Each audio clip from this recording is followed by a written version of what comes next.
Hello friends, welcome to jwreasoning.com. I'm recording this video for Sunday, August 10th, 2025.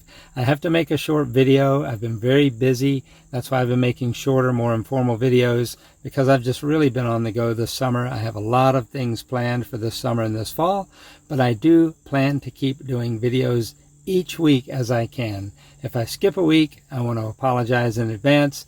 But the plan is not there yet for me to have to skip a week. But you never know what's going to happen with family and things that come up from time to time. But this article that we're going to discuss for a moment is entitled Jehovah's Name, What It Means to Jesus. The theme scripture, John 17:26, I have made your name known to them and will make it known. And the focus of this article, how Jesus made Jehovah's name known and how he has sanctified and vindicated that name. Paragraph 3. In his prayer, Jesus said, I have made your name known to them. In fact, he twice mentioned that he had made Jehovah's name known to his disciples. What did he mean? Had he revealed to them a name that they did not know? Jesus' disciples were Jews, so they already knew God's name, Jehovah. That name appeared thousands of times in the Hebrew Scriptures. So Jesus was not referring to the personal name of God. Rather, he was referring to what that name represented. Jesus had made known the person behind Jehovah's name, including his purposes, activities, and qualities in a way that no one else ever could. I have to give the Watchtower props for this. I agree 100% with this comment.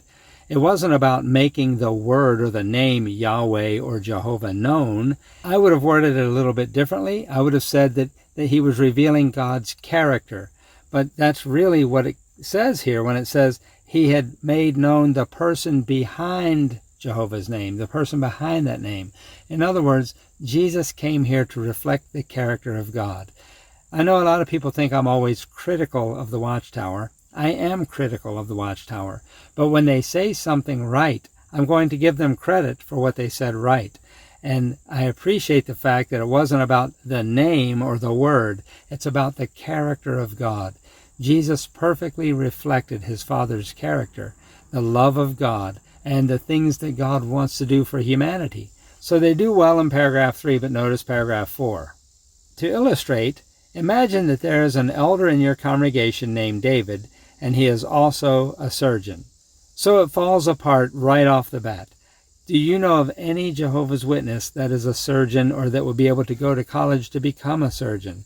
If you're a Jehovah's Witness and you're going to imagine this, you need a vivid imagination, because there are not many. I have never met, I'm sure there might be, but I guarantee you there are not many Jehovah's Witnesses that are surgeons.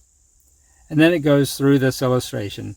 It says, you have known that brother for many years, but then one day you have a medical emergency. You are rushed to the hospital where that brother works, and he uses his medical skill to save your life. Does that brother's name now take on more meaning for you? Of course it does. David is no longer just the elder you know. He is also the surgeon who saved your life. This is a very poor illustration for Jehovah's Witnesses, because this surgeon, they say, is an elder. I can't imagine any elder being a surgeon because of the education they have to have, because of the hours it takes to be a surgeon, because of the emergency hours they would have to pull, because of the continuing education that that surgeon has to get. They are constantly learning. They have to constantly be updating and learning about new medications, new procedures, new ways of handling these surgeries. So this illustration just falls apart right out of the box. Like I said, there might be Jehovah's Witnesses that are surgeons, but I can almost guarantee you that if they are not elders in the congregation. Paragraph 5, once again I have to give them credit. They make this comment, Jesus reflected the personality of his Father in everything he said and did. I agree again. Jesus came to do the will of his Father, not his own will. In fact, when he was in the garden in Gethsemane, he said, Father, not my will, but yours be done. So Jesus' concern was about doing the will of his Father. That's what he wanted to do. And he reflected the Father's character perfectly in every way. In the bottom part of paragraph 6, it says, Jesus was Jehovah's representative and spokesman. Jesus didn't just represent his Father. He didn't just speak what his Father wanted him to speak, but he's the Son of God. And I think it's important they should reflect on this. Jesus is the Son of God. But you'll see an agenda here as we continue through this article. Further on in this paragraph, it says the name Jesus means Jehovah is salvation. And if you look in a Bible dictionary, you'll find that that's what it says, that the name Jesus means Jehovah is salvation. Some may say Yahweh is salvation, or salvation is of Jehovah. At the end of paragraph 6, it says, yes, the divine name was closely associated with Jesus' name. But notice paragraph 7. To illustrate, because an ambassador represents a ruler, he may speak in the name of the ruler. So the ambassador's words have the same authority as those of the ruler. Similarly, Jesus represented Jehovah and spoke to the people in his name. I don't disagree with what this is saying, that Jesus spoke for his Father. He represented his name or his character. However, they're setting themselves, the governing body, up to be ambassadors. And let me show you why I say that. This is really slick, the way these men do this, the way they twist Scripture. And this is a Scripture that many of you know about. I know there have been videos done on it. And I don't know, I can't remember if I've touched on this. I believe I did at one point. But sometimes you make so many videos, you just kind of forget some of the texts that you've covered. But take a look here at 2 Corinthians 5:20 and 21 from the New World Translation. It says, therefore we are ambassadors substituting for Christ, as though God were making an appeal through us. As substitutes for Christ, we beg, become reconciled to God. The one who did not know sin, he made to be sin for us, so that by means of him we might become God's righteousness. Now, in just a cursory reading of that, you might not see the issue, but let me point it out to you. Again, 2 Corinthians 5, notice verse 20. Therefore we are ambassadors substituting for Christ. That word substituting has been added. It is not found in the Bible. I can't find it in a Greek manuscript. I could find the word ambassadors for Christ, but I couldn't find the phrase substituting for Christ. And now, why does this bother me? Notice what it says in the Watchtower 2024 footnotes, or the study Bible, for this phrase, substituting for Christ. This is the 2024 study notes. Substituting for Christ, or instead of Christ, in the name of Christ. Yes, we come in the name of Christ, but not instead of Christ, not in his place. We come in his name to represent Christ. And the other thing is, if you read through this whole definition, this only would apply to those that they call the anointed ones. Don't get me wrong. I believe that you and I speak in the name of Christ, that it does apply to us. But the way the Watchtower doctrine has it, this is only for those who are the anointed. And they put themselves, what's it say?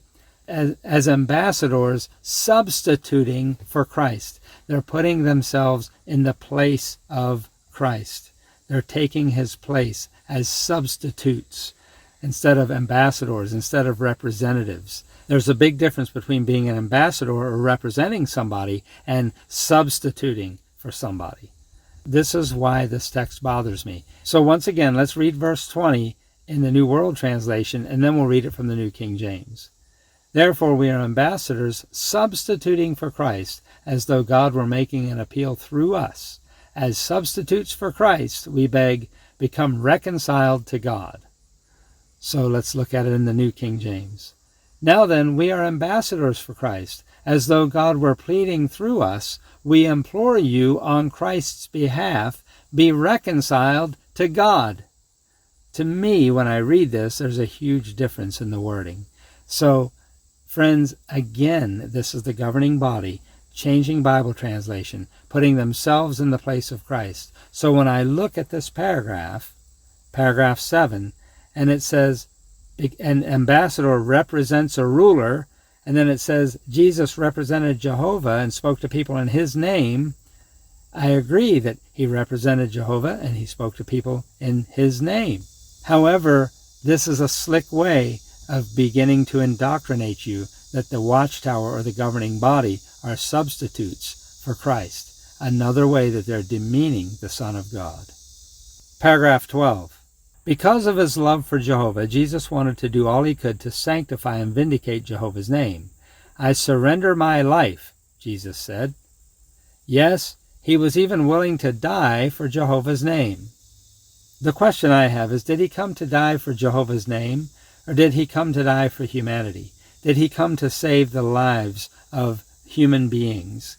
That's why he came. And in doing so, he represented his Father's love for us, and this is what glorifies God. So, again, in the paragraph down lower, it says, Jesus was willing to come to the earth and prove his love for Jehovah. Well, Romans 5:8 says this, or rather 6 through 8, for when we were still without strength, in due time Christ died for the ungodly. So that's not talking about God. God is not ungodly. But it says he died for the ungodly. Verse 7, for scarcely for a righteous man will one die, yet perhaps for a good man someone would even dare to die. Here's the key. But God demonstrates his own love toward us, in that while we were still sinners, Christ died for us. So did Christ come to die for God's name, or did he come to die for humanity? I guess we could say that Christ came to die for humanity because this is what his Father desired, and this is what he desired. And in doing so, he showed the character of his Father.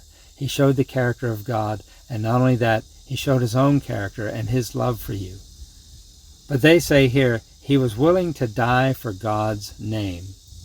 Well, yes, he represented his Father, but he was willing to die for you. For you. They love taking this away from you. The fact that Jesus died for you. You see, they believe that Jesus died for them to get the reward that they get, and you get these trickle-down benefits where you get the earthly paradise while they're with God and Christ in the heavens. But the Bible tells us that I showed this before, we will see the face of God. We will see Jesus. We will have a direct relationship just like Adam and Eve. And again, as I said just a week or so ago, this is why Jesus came, to restore the break in the gap, that break between sinful man and a holy God.